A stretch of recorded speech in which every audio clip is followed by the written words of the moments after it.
Imagine uma mulher jovem, de olhos cansados e sorriso forçado, caminhando por uma rua movimentada de uma cidade grande, carregando uma bolsa velha e desgastada, enquanto as pessoas ao redor a olham com desdém disfarçado. Seu nome era Ana, e ela havia escolhido o amor acima de tudo, mas o mundo a punia por isso. O que você faria se o amor da sua vida fosse visto como um fracasso pelos outros, mas guardasse um segredo que poderia mudar tudo? Essa é a história de Ana e Lucas, uma jornada de humilhação, perseverança e uma revelação que faria o mundo cair de joelhos. Ana cresceu em uma casa onde a perfeição era mais importante do que a felicidade. O chão brilhava, as paredes eram decoradas com quadros caros, a mesa de jantar era grande e imponente, mas raramente era palco de conversas amorosas. A família dela era o tipo que sorria nas fotos, mas discutia no carro a caminho dos eventos. O tipo que elogiava conhecidos, mas criticava vizinhos assim que a porta se fechava. O pai de Ana era a personificação dessa dualidade. Um empresário durão, acostumado a mandar e a ser obedecido. Ele acreditava que sozinho construiu a própria fortuna e talvez por isso exigisse perfeição absoluta dos filhos. Para ele, o valor de uma pessoa era medido pelo carro que dirigia, pelos lugares que frequentava e, principalmente, pelo status de quem escolhia amar. Amor, na visão dele, era uma transação financeira. A mãe de Ana era uma mulher apagada, moldada ao papel de esposa ideal. Sorridente, obediente, complacente.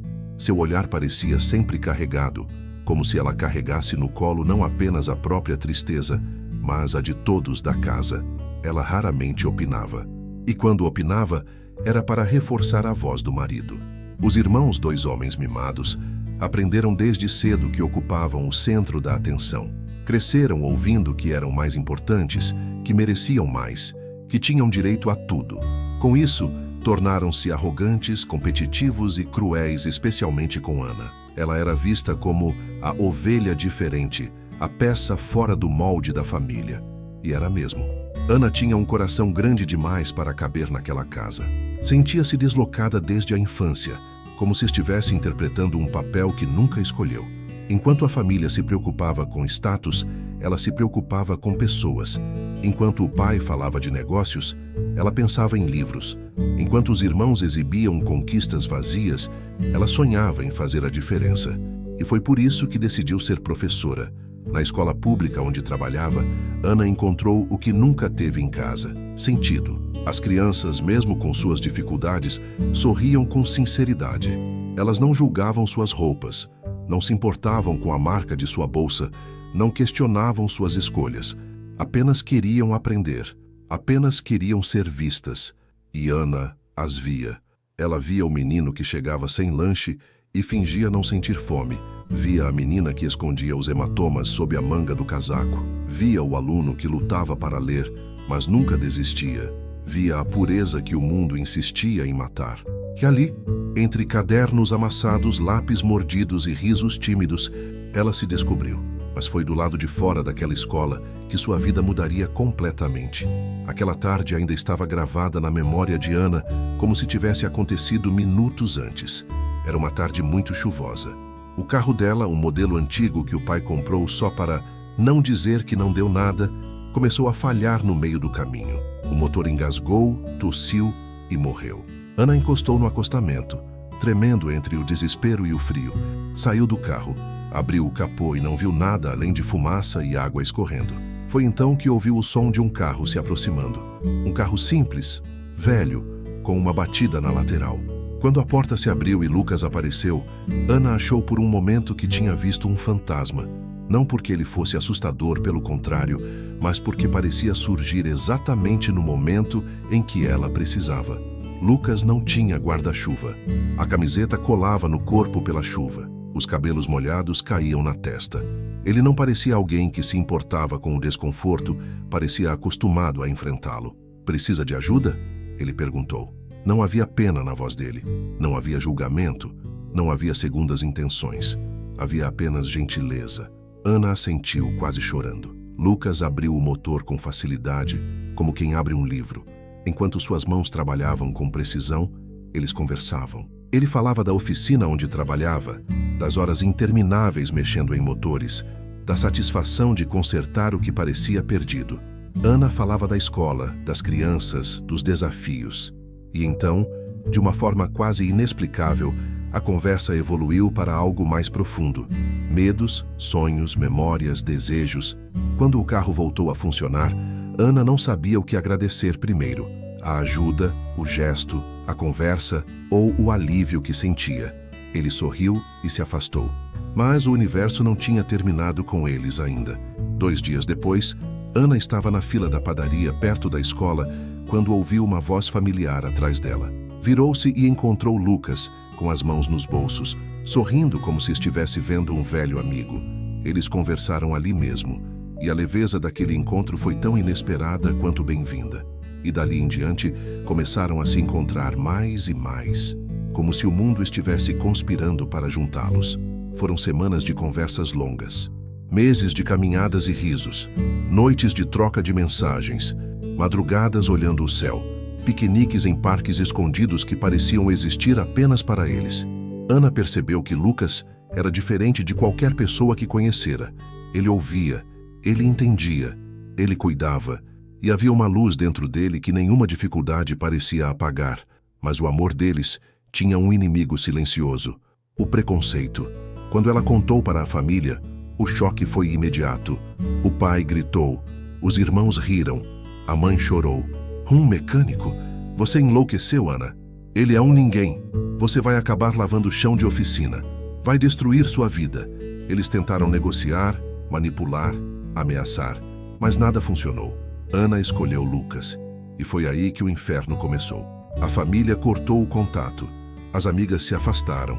Os conhecidos fofocavam. Os vizinhos comentavam. Tudo porque ela escolheu amar alguém sem dinheiro. Mas Lucas segurava a mão dela com firmeza. Eu estou aqui, sempre estarei. Ele dizia isso até mesmo quando duvidava de si própria. E foi essa fé que os levou ao casamento. Um casamento simples, lindo, verdadeiro. E uma lua de mel improvisada no próprio apartamento, dançando no quarto apertado, ao som de um rádio velho, com pés descalços no chão frio, mas com corações quentes. O amor deles floresceu no concreto, mas o concreto começou a rachar. Os primeiros meses foram difíceis, muito difíceis. A família dela a evitava. Amigos zombavam. No trabalho, algumas colegas cochichavam. Só Lucas ficava ao lado dela como um farol. Mas ele estava cansado, exausto, trabalhando demais, dormindo de menos. Até que a vida decidiu jogar mais uma pedra. Ana descobriu que estava grávida. O início foi doce. Esperança, sorrisos, planos pequenos, um futuro simples, mas deles. Mas rapidamente a doçura virou medo, e o medo virou desespero quando ela sentiu uma dor aguda, no meio da madrugada, que a fez cair de joelhos no chão frio do banheiro. Lucas a carregou no colo desesperado, levando-a para o hospital público mais próximo. Lá, enfrentaram filas sujas, médicos exaustos, enfermeiras sobrecarregadas, olhares de pena e descaso. Ana chorava de dor. Lucas chorava de medo. E quando os médicos disseram que ela precisava de um tratamento caro e urgente, Lucas desmoronou. Chamou a família dela, implorou ajuda e recebeu apenas humilhação. Se vira, seu inútil. Você escolheu essa vida. Sofra as consequências. E ali, naquele corredor gelado, ouvindo o som metálico das máquinas, Lucas decidiu. Era hora de quebrar o segredo que ele escondeu por anos, o segredo que ele jurou nunca revelar, o segredo que mudaria tudo. Lucas não era pobre, Lucas não era simples, Lucas não era um mecânico comum. Lucas era herdeiro de uma das maiores fortunas do país. E agora, para salvar Ana, ele teria que voltar a ser quem era. Lucas ficou parado no corredor do hospital por alguns segundos que pareceram horas. O ar estava frio demais, como se o ar-condicionado estivesse configurado para congelar qualquer esperança. O cheiro forte de desinfetante e remédios penetrava nas narinas e trazia com ele uma sensação de urgência sufocante. Pessoas passavam apressadas, médicos com rostos cansados, enfermeiros com passos rápidos, pacientes gemendo, máquinas apitando, tudo formava uma sinfonia caótica. E ainda assim, Lucas só conseguia ouvir uma coisa: a respiração fraca de Ana atrás da porta. As mãos dele tremiam quando ele levou o celular ao ouvido. Ele sabia que não havia mais como evitar. Não havia mais para onde correr. Não havia como continuar escondendo o que ele era. Quando o advogado atendeu, a voz dele veio seca, profissional, como sempre fora. "Lucas", disse com uma calma perigosa. Lucas respirou fundo, sentindo o peito doer. "Eu preciso ativar o protocolo." Do outro lado, silêncio. Um silêncio pesado, calculado, de quem sabia a gravidade das palavras. O advogado pigarreou antes de responder. "Tem certeza?" Lucas olhou para as mãos, sujas de graxa que parecia não sair nunca. Olhou para a porta fechada, onde Ana lutava pela vida. Olhou para o chão de azulejos brancos que refletia a luz fria da madrugada. "Ela pode morrer", disse com a voz embargada. "Eu não posso permitir isso. Não mais." O advogado respirou fundo. Era um homem treinado para lidar com crises. Mas até ele sabia que lidar com a reentrada de Lucas no próprio mundo era como lidar com uma bomba prestes a explodir. "Em 4 horas tudo estará resolvido", afirmou, antes de desligar. Lucas guardou o celular com mãos tremendo. Caminhou de volta para o quarto de Ana, com passos duros, pesados, como se cada um rasgasse seus pulmões. Quando entrou, encontrou Ana deitada, pálida, suando, lutando para respirar entre uma contração e outra. Ela levantou os olhos quando o viu. "Lucas", sussurrou com a voz fraca. Ele se sentou ao lado dela, pegou sua mão gelada e apertou contra o rosto. "Vai ficar tudo bem. Eu estou aqui." Ana, mesmo fraca, percebeu algo diferente. O olhar dele estava mais sério. O peito dele subia e descia mais rápido. Algo havia mudado. "O que você fez?" ela perguntou preocupada. Lucas engoliu em seco. "Eu fiz o que precisava", respondeu. "Confia em mim." Ana não insistiu. Ela confiava demais. Confiava desde o primeiro dia. As próximas horas foram um turbilhão. Homens engravatados chegaram ao hospital exatamente 4 horas depois, como o advogado prometeu. Tinham postura rígida, sussurravam entre si e exalavam aquela arrogância típica de quem vive no mundo corporativo. Falaram com a administração do hospital, apresentaram documentos, exigiram protocolos específicos. E como sempre acontecia com dinheiro e poder, tudo se abriu diante deles. Portas, registros, médicos, salas restritas. Ana foi transferida às pressas para uma ambulância particular, equipada com tecnologias que aquele hospital público jamais teria. O som das rodas apressadas ecoou pelos corredores enquanto enfermeiras olhavam confusas, sem entender quem era aquela mulher para merecer tamanho aparato. Dentro da ambulância, Ana apertava a mão de Lucas com todas as forças que ainda tinha. "Lucas, isso está errado", disse, com a respiração curta. "Nada que te salve é errado", respondeu ele. Ela quis perguntar mais, quis entender, quis exigir uma explicação, mas a dor apertou o ventre novamente, rasgando o ar, e ela gritou. Lucas sentiu o mundo desmoronar dentro dele ao ouvir aquele som. Ela estava sofrendo por ele, por causa dele, por causa de suas escolhas, por causa de seu silêncio. Ele precisava salvá-la, não importa o preço. O novo hospital parecia outra dimensão. A entrada era iluminada por luzes brancas tão intensas que a cidade lá fora parecia escura em comparação. O piso brilhava, as paredes tinham painéis modernos. O cheiro de limpeza era suave, não agressivo. Os atendentes usavam uniformes impecáveis. Era como entrar em um universo paralelo, distante da realidade precária que a maioria enfrentava. Assim que Ana chegou, uma equipe inteira correu ao redor dela. Médicos começaram a dar instruções rápidas. Enfermeiras ajustaram máquinas. Monitores apitaram. Luzes piscavam. Lucas ficou parado, atônito, vendo tudo acontecer, sem poder fazer nada além de esperar. Quando finalmente Ana foi estabilizada e levada ao quarto, Lucas entrou com passos lentos. Ela estava com oxigênio, soro e um monitor acompanhando o ritmo de seu coração. Ela abriu os olhos quando sentiu a presença dele. "Está melhor", ele disse, tentando sorrir. O que está acontecendo?" Ela insistiu. Lucas se sentou na beira da cama, passou a mão no rosto dela e disse com a voz mais pesada que ela já ouviu: "Eu só fiz o que deveria ter feito desde o início." Ana tentou responder, mas adormeceu antes que as palavras saíssem. Nos dias seguintes, Ana melhorou. Pouco a pouco, sua cor voltou, seu brilho voltou, sua força voltou. E quando o médico entrou no quarto com um sorriso, dizendo que mãe e bebê estavam fora de risco, Lucas sentiu o corpo inteiro desmoronar em alívio. Ele se sentou na cadeira ao lado da cama e chorou em silêncio, segurando a mão dela com delicadeza. Ana acordou pouco depois e viu as lágrimas dele. "Ei", disse, tocando seu rosto. "O que houve?" Lucas sorriu envergonhado. "Eu achei que ia te perder." Ana puxou a mão dele, como se quisesse trazê-lo de volta ao chão. "Você nunca vai me perder", garantiu. Mas Lucas sabia que isso não era totalmente verdade. Ele sabia que se Ana descobrisse quem ele realmente era, talvez o amor dela não sobrevivesse. E aquele medo começou a corroer seu peito. Mas a verdade tem pressa, e ela não espera o momento perfeito. Aconteceu numa manhã silenciosa. Ana dormia profundamente. Lucas desceu até a cafeteria do hospital para buscar um café. Sentou-se sozinho em uma mesa afastada, pensando no futuro, algo que evitava há anos. Foi quando um homem de terno escuro se aproximou. "Senhor Lucas Miranda?", perguntou. Lucas empalideceu. Ninguém o chamava assim há anos. O homem continuou. "Precisamos conversar agora." O sangue de Lucas gelou. Foram para um corredor reservado. O homem abriu um tablet com documentos confidenciais. "O sigilo da transferência foi violado", disse em voz baixa. "Um jornalista conseguiu acesso aos registros. Eles sabem quem você é." Lucas sentiu o mundo girar. A respiração sumiu. Os ouvidos zumbiram. A última coisa que ele queria era isso: ser exposto, ser investigado, ser descoberto.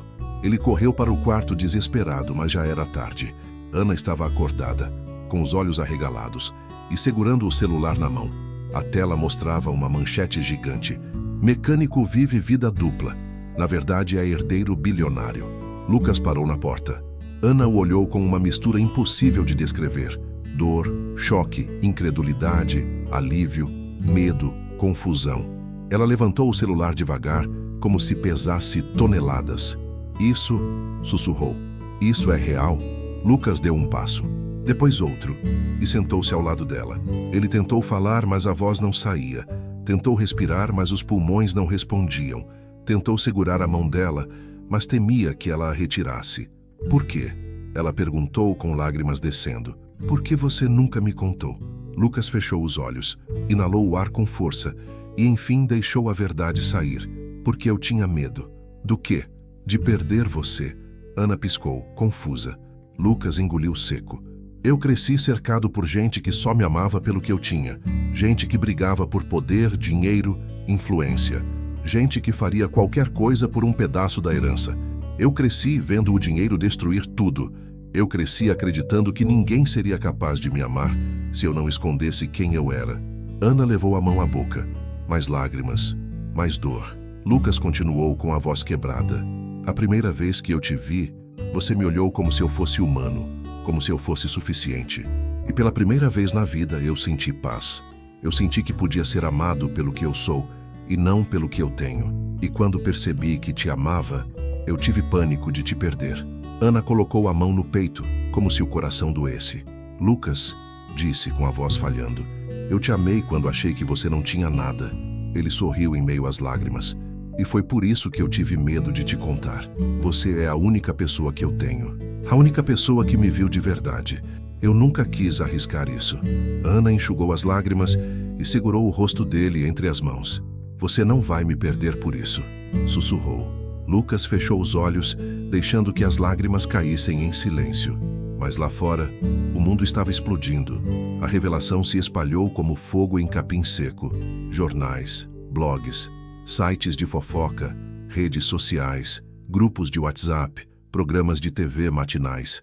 Todos queriam um pedaço da história. Todos queriam saber como um bilionário se escondia como mecânico, como alguém tão rico vivia em um apartamento velho, como um herdeiro sumia do mapa, e principalmente, quem era a mulher que ele escolheu. E então começou a segunda onda, a onda que machucaria mais do que todas as outras. A família de Ana, o pai foi o primeiro.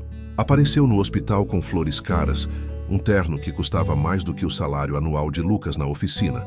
e um sorriso artificial tão falso que parecia uma máscara mal encaixada.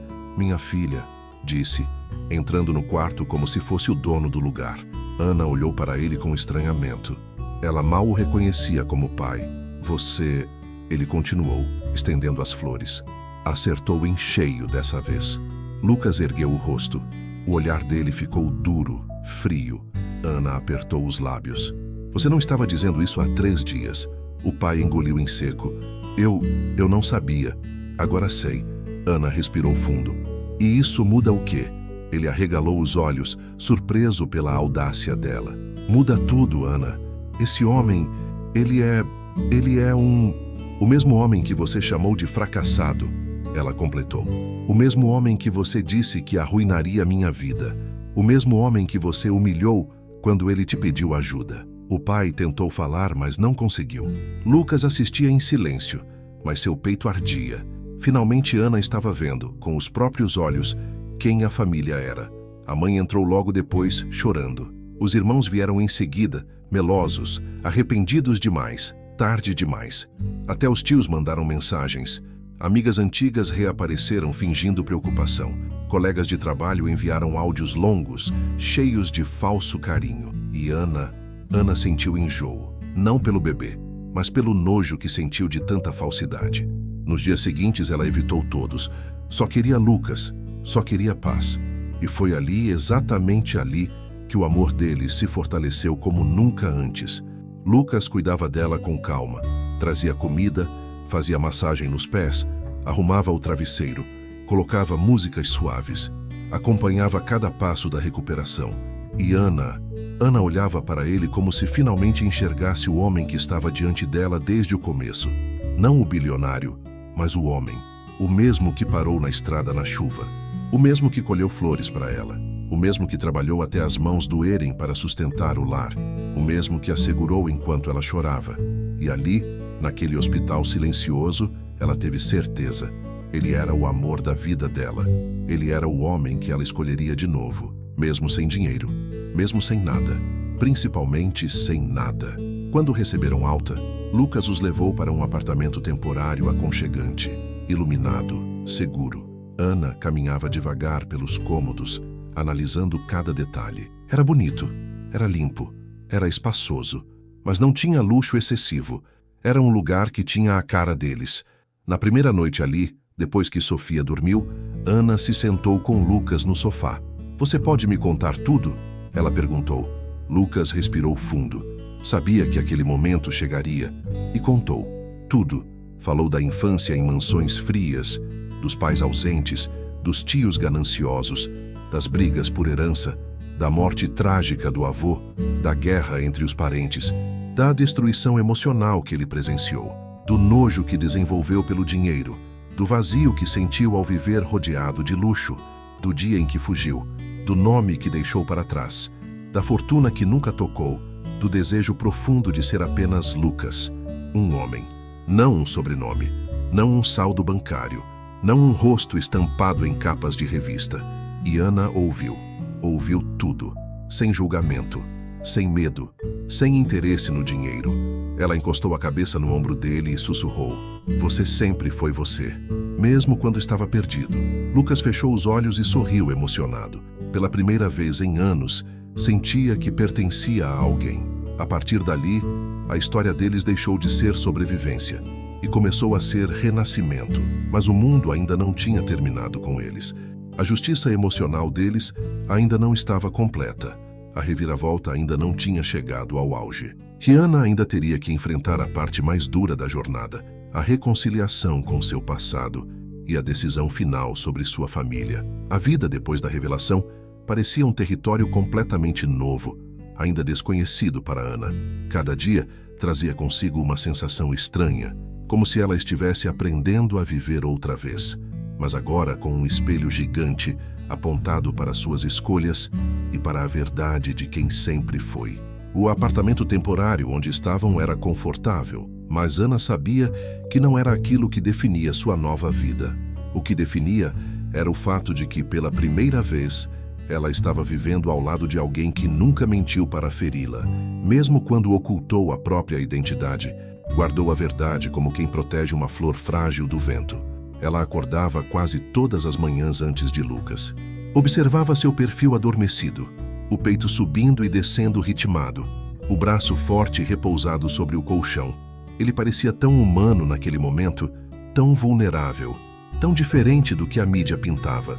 Nos jornais falavam dele como se fosse uma figura fria, um gênio recluso, um bilionário excêntrico que fugiu de sua própria fortuna. Mas quem estava ali dormindo ao lado dela era apenas Lucas, o homem que consertou seu carro na chuva. O homem que a abraçou quando ela chorou, sentindo medo pela primeira vez. O homem que segurou sua mão no hospital, pronto para vender a alma se fosse preciso para salvá-la. E Ana sabiam juntos, que agora começava a parte mais difícil, porque sobreviver ao julgamento era uma batalha, mas reconstruir a vida era outra. No segundo dia, no novo apartamento, quando o silêncio da manhã ainda pairava sobre os corredores, bateram à porta. Era um som firme, insistente, que ecoou com força no coração de Ana. Ela sentiu um arrepio percorrer a coluna.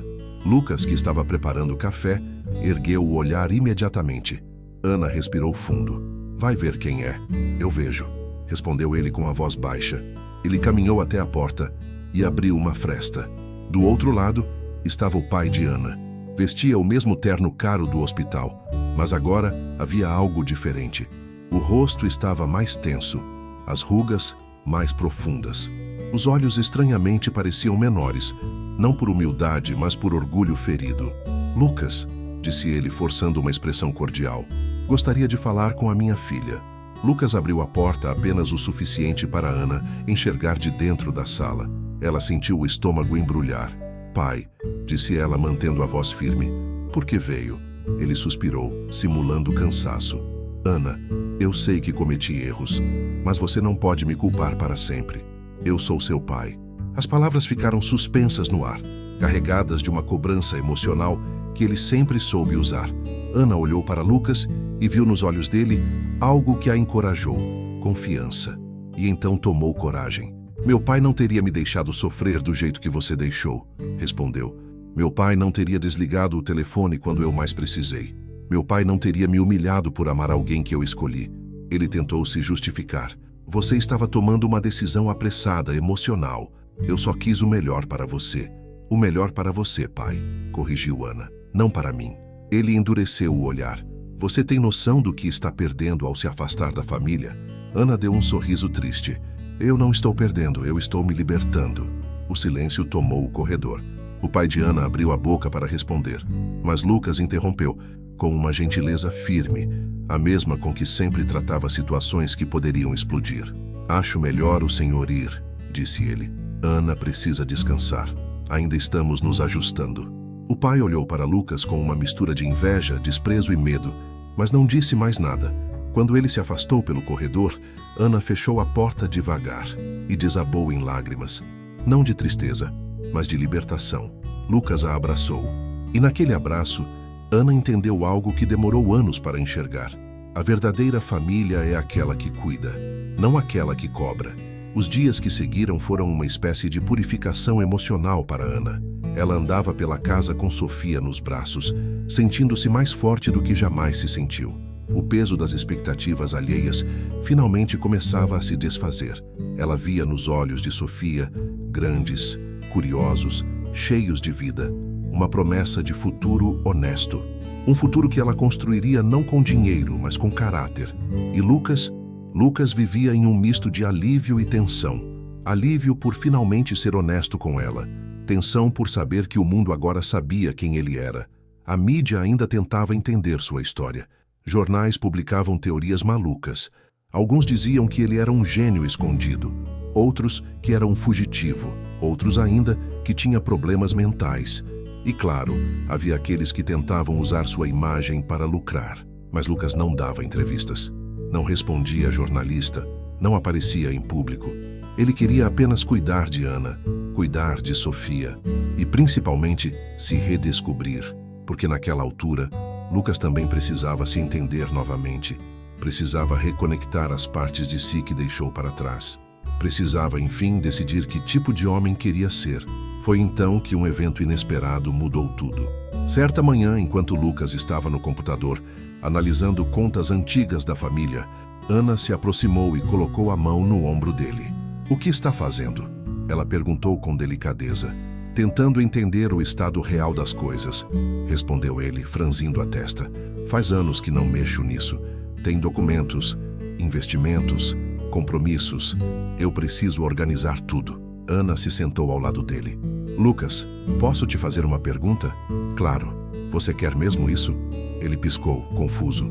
"A quê? Quer voltar a ser esse Lucas? O Lucas da mídia? O Lucas da fortuna? O Lucas da família que você fugiu?" Ele respirou fundo. "Ana, eu não sei quem eu sou nesse meio. Cresci cercado de luxo, mas nunca me senti parte daquele mundo. Quando fugi, achei que tinha me encontrado, mas a verdade é que eu só estava me escondendo. Eu não estava vivendo, só sobrevivendo." Ana segurou a mão dele. "Então, viva agora." "Mas como?" "Fazendo o que você quiser, não o que esperam de você." As palavras dela bateram nele como um abraço, que ele não lembrava que precisava. E naquele instante, Lucas tomou uma decisão silenciosa. Ele não seria o Lucas da mídia. Não seria o Lucas do legado bilionário. Não seria o Lucas que os parentes queriam moldar. Ele seria o Lucas que consertou o carro de Ana na chuva. O Lucas que escutava crianças falarem de sonhos. O Lucas que queria ajudar o mundo sem ser visto. E isso se tornaria sua missão. Dias depois, Ana estava preparando o jantar. Algo simples, frango com legumes e arroz soltinho, enquanto Lucas brincava com Sofia no tapete da sala. A menina ria alto, com aquele riso puro de bebê que parece ecoar na alma dos adultos. Ana observava os dois de longe com os olhos brilhando. "Lucas", ela chamou, enxugando as mãos no pano de prato.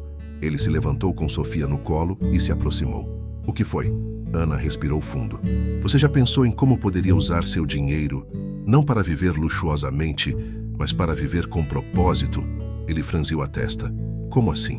Ana se aproximou, colocou as mãos no rosto de Sofia e sorriu. "E se você ajudasse crianças como as minhas? Crianças que nunca tiveram acesso a escolas boas, crianças que sofrem em silêncio, crianças que você poderia transformar simplesmente existindo." Lucas ficou em silêncio. O olhar dele se perdeu no tapete. E então, voltou para Ana. "Você acha que eu sou capaz?" Ela sorriu. "Você é a única pessoa que eu conheço que faria isso sem esperar nada em troca." E naquele exato momento, algo dentro de Lucas clicou, como se finalmente uma porta tivesse sido destrancada. "Eu quero isso", ele disse com firmeza. "Quero começar algo que faça a diferença." Ana colocou Sofia no berço portátil e beijou o rosto dele. "Então vamos começar juntos." Os dias seguintes foram diferentes, mais intensos, mais produtivos, mais emocionantes. Lucas reuniu advogados, consultores, especialistas em educação e assistentes sociais. Ana participou de todas as reuniões, todas as decisões, todas as escolhas. Eles desenharam o projeto do zero: escolas acessíveis, bibliotecas modernas, laboratórios de tecnologia, psicólogos e terapeutas, atividades extracurriculares, apoio a famílias em situação de vulnerabilidade, alimentação de qualidade, professores valorizados, acolhimento, proteção, segurança, oportunidades reais. Era mais do que filantropia, era transformação social. A cada detalhe escolhido, Ana lembrava de um aluno específico. O menino que chegava com fome, a menina que guardava lápis quebrados, os irmãos que dividiam o mesmo caderno, a criança que sonhava em ser astronauta, mas não tinha sequer um livro em casa. E Lucas lembrava de si mesmo, da criança solitária que cresceu cercada de luxo, mas não recebeu amor, da criança que trocaria qualquer brinquedo caro por um abraço genuíno. Era como se estivessem reconstruindo o próprio passado, enquanto construíam o futuro de centenas de crianças. Quando os primeiros prédios começaram a ser erguidos, Ana chorou. Chorou ao ver a placa com o nome do instituto. Chorou ao ver os projetos arquitetônicos. Chorou ao ver Lucas sorrindo para ela com um brilho nos olhos que ela nunca tinha visto. A maternidade também fazia parte dessa emoção. Sofia crescia saudável, feliz, cheia de vida. E cada sorriso da filha parecia um lembrete de que tudo valeu a pena. Noites em claro, humilhações, brigas familiares, perdas, medo, dor, tudo, absolutamente tudo. Cada cicatriz a trouxe até ali. E foi naquela noite, em uma varanda iluminada pela lua, que Lucas disse algo que fez Ana chorar pela 30ª vez naquele mês. Eu sempre achei que fosse quebrado, mas você me consertou. Ela passou a mão pelo rosto dele e sorriu. Você sempre esteve inteiro, Lucas. Você só estava escondido. E ele a beijou. Um beijo lento, profundo, cheio de amor acumulado. A vida deles estava melhorando. A família estava construída. O propósito estava claro. O passado estava sendo curado. Mas o mundo nunca fica de braços cruzados quando vê alguém feliz. E um novo problema surgiria. Um problema que testaria tudo. O amor, a confiança, o propósito, a força emocional. E mudaria o rumo da história novamente. A notícia do Instituto Educacional começou a se espalhar como um sussurro de esperança. No início, apenas vizinhos e moradores da região comentavam sobre aquele projeto misterioso que surgia num terreno abandonado. Depois, professores e diretores curiosos começaram a se aproximar, tentando entender quem estava por trás daquilo. E logo a conversa ganhou as redes sociais, viralizando entre comunidades carentes, grupos escolares, coletivos de mães solo, associações comunitárias. Mas junto da esperança, vinha também o ciúme social, a inveja, o questionamento, o julgamento silencioso. Em pouco tempo, um jornalista mais agressivo, o mesmo que havia vazado a identidade de Lucas, voltou a atacar. Ele publicou uma matéria sugerindo que Lucas estava tentando limpar sua imagem e fugindo do passado milionário com um projeto de fachada. Disse que ninguém abandona uma fortuna sem ter algo a esconder e insinuou que o Instituto era apenas uma estratégia para movimentar dinheiro. A matéria viralizou, criou intrigas, plantou dúvidas. Ana viu aquilo e sentiu o peito queimar de indignação. Como podem ser tão cruéis? Ela perguntou a Lucas com lágrimas de raiva nos olhos. Você está salvando vidas, Lucas, salvando crianças. Como podem transformar isso em algo sujo? Lucas não respondeu de imediato. Ele estava lendo a matéria pela 3ª vez. Cada frase parecia tentar feri-lo, arrancar pedaços de seu passado, distorcer suas intenções. Mas ele era diferente agora, mais forte, mais centrado, mais consciente de quem era. Ana, disse ele, respirando fundo, o mundo sempre vai tentar destruir o que não entende. Sempre. Mas nós sabemos a verdade. E as crianças que serão ajudadas também saberão. Ana se aproximou, segurou o rosto dele com as 2 mãos e disse com firmeza e ternura na mesma medida: eu estou do seu lado. Sempre. E outra vez, como tantas outras. Aquele toque dela curou mais do que 1000 palavras. Quando o instituto finalmente ficou pronto, era mais bonito do que Ana poderia ter imaginado. O prédio principal tinha paredes coloridas em tons pastéis, janelas amplas e áreas abertas que deixavam o sol entrar livremente. No pátio, árvores recém-plantadas balançavam ao vento, como se saudassem cada criança que passasse por ali. As salas tinham carteiras modernas, quadros digitais, computadores novos, estantes cheias de livros coloridos. Os banheiros tinham sabonete de verdade, papel higiênico em todas as cabines, luzes funcionando, torneiras sem vazamentos, espelhos limpos, coisas simples, mas que a maioria das escolas nunca tinha.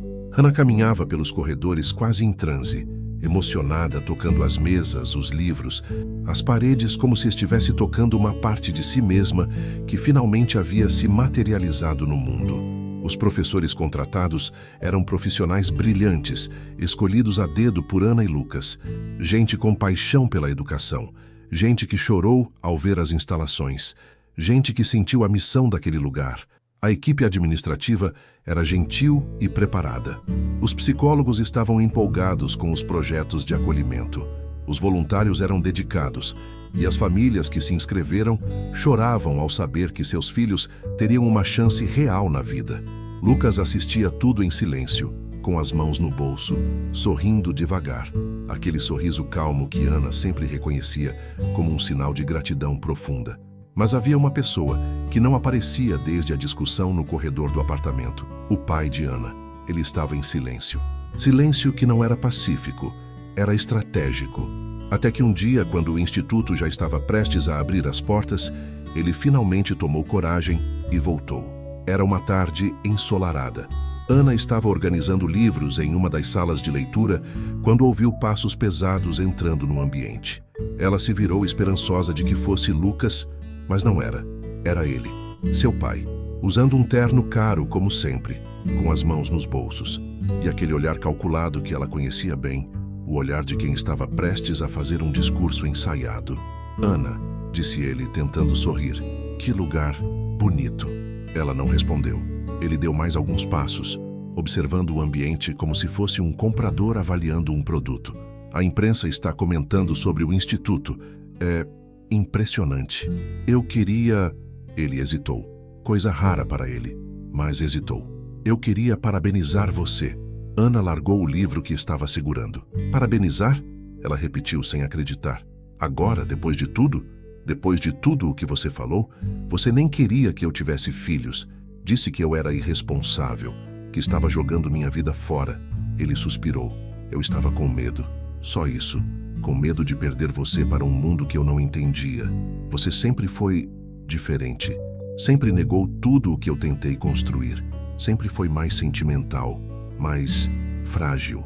Ana mordeu o lábio inferior. Frágil. Essa palavra sempre a feriu. Eu nunca fui frágil, pai. Ela disse com firmeza. Eu só escolho amar. Você é quem acha que isso é fraqueza. Ele respirou fundo. Talvez eu tenha errado. Não, talvez. Ana corrigiu. Você errou. E muito. Ele desviou o olhar para a janela, onde crianças já brincavam na área externa. Eu sei, mas eu queria reparar. Queria conhecer minha neta. Queria fazer parte disso, deste projeto. Ana deu um passo para trás, como se precisasse de espaço para processar aquelas palavras. Parte disso? Repetiu, chocada. Pai, você não pode aparecer aqui como se fosse parte da nossa história. Você não conhece meu marido. Não conhece sua neta. Não conhece a mim. Você só veio porque descobriu quem o Lucas é. Se ele fosse pobre até hoje, você continuaria me chamando de idiota. Ele abriu a boca para responder, mas Ana ergueu a mão. Eu te perdoo, disse ela com a voz baixa, firme, trêmula. Perdão não é problema para mim, mas eu não vou fingir que nada aconteceu. Eu não vou te trazer para dentro da minha vida, como se você tivesse construído algo aqui. Porque não construiu. O que eu construí foi apesar de você. O silêncio depois disso foi tão profundo que Ana sentiu as próprias palavras ecoando dentro dela. O pai respirou fundo, engoliu a seco e assentiu com a cabeça. Eu entendo, disse. Eu mereço isso. Ana desviou o olhar. Lágrimas desciam, mas eram lágrimas de libertação. Liberta de uma vida inteira de culpa herdada. Liberta das expectativas dele. Liberta da necessidade de agradar. Você pode conhecer a sua neta, disse ela finalmente, mas não pode usar ela. Não pode usá-la como usou a mim. O amor dela não é moeda de troca. Ele concordou, com lágrimas que tentou disfarçar. E naquela tarde, pela primeira vez, não saiu como vencedor. Saiu como humano. O instituto abriu as portas oficialmente 3 semanas depois. A cerimônia de abertura foi simples, por escolha deles. Nada de políticos, nada de celebridades, nada de discursos longos. Apenas crianças, famílias, professores, pessoas comuns, vidas reais. Ana fez o discurso inicial, e foi o discurso mais poderoso de sua vida. Este lugar é para as crianças que o mundo esqueceu, disse ela, com a voz firme e o coração pulsando. Aqui, elas serão vistas, ouvidas, acolhidas, amadas. Eu prometo a vocês que cada sonho será respeitado e cada criança terá valor, porque ninguém nasce pobre de propósito. Ninguém nasce para ser invisível. Todos nós merecemos oportunidades. Todos nós merecemos dignidade. Houve aplausos, lágrimas, professores chorando, pais se abraçando, Lucas olhando para ela como se estivesse vendo o sol nascer. Era o dia em que Ana recuperou, ou talvez descobriu, sua verdadeira identidade. Não era mais filha de ninguém. Não era mais vítima de nada. Não era mais alvo de julgamento. Não era mais mulher que casou com um mecânico pobre. Ela era a diretora do instituto, a líder de um movimento social, a mãe de Sofia, a parceira de Lucas, a criadora de uma ideia que mudaria vidas. Ela era finalmente ela mesma. Mas claro, O mundo não deixaria que isso acontecesse sem tentar sabotar. No primeiro mês de funcionamento, uma auditoria imprevista apareceu no Instituto, enviada anonimamente. Depois surgiu uma denúncia falsa, dizendo que eles usavam as doações de forma irregular. Depois surgiram boatos em redes sociais de que Ana só conseguira a posição por causa do marido bilionário. E assim, uma onda de ataques começou. Alguns pais retiraram filhos da escola. Alguns professores assustados pediram afastamento. Grupos de ódio organizaram postagens coordenadas para destruir a reputação do Instituto. Ana ficou devastada. Chorava no banheiro escondida para não assustar as crianças. Dormia mal, tinha pesadelos. E Lucas viu aquilo e não suportou. "Eu vou resolver isso", disse ele, com uma firmeza que Ana nunca tinha visto. Ele convocou advogados especialistas, uma equipe de comunicação, uma equipe de investigação e descobriu que tudo vinha do mesmo jornalista que expôs sua identidade. O homem estava obcecado. Queria destruir o nome de Lucas. Queria provar que ele era uma fraude. Mas dessa vez, Lucas tinha aliados, tinha provas, tinha equipe, tinha poder. E quando o caso chegou ao Ministério Público, a verdade apareceu. O jornalista tinha vínculos com concorrentes da família de Lucas. Ele não agia por busca de verdade, agia por dinheiro e por ódio. O processo que se seguiu foi rápido, limpo, direto. Lucas não quis vingança, quis justiça e venceu. Quando a notícia foi publicada, jornalista condenado por difamação e ataques coordenados contra Instituto Educacional. Ana chorou novamente, mas dessa vez chorou de alívio, de gratidão, de vitória. Depois desse dia, tudo mudou. Mais famílias se inscreveram no Instituto. As salas ficaram cheias. Crianças começaram a evoluir. Os professores trabalharam com paixão. O projeto cresceu, e cresceu, e cresceu. Lucas expandiu o Instituto para outras cidades. Criou programas de bolsas, fundou centros culturais, criou programas de capacitação para crianças superdotadas e criou um fundo para mães solo. Ana liderava tudo com brilho, com firmeza, com compaixão. Ela finalmente era tudo o que sempre sonhou, e mais. Lucas, livre do passado, descobriu alegria na simplicidade que sempre desejou, agora aliada a um propósito real. Sofia crescia em um lar de amor, verdade e humildade, e a família de Ana aceitou suas condições, respeitou seus limites e aprendeu que ninguém deve ser medido pela riqueza. Anos depois, em uma tarde ensolarada, Ana caminhava com Lucas e Sofia por um dos pátios do instituto, observando crianças brincando.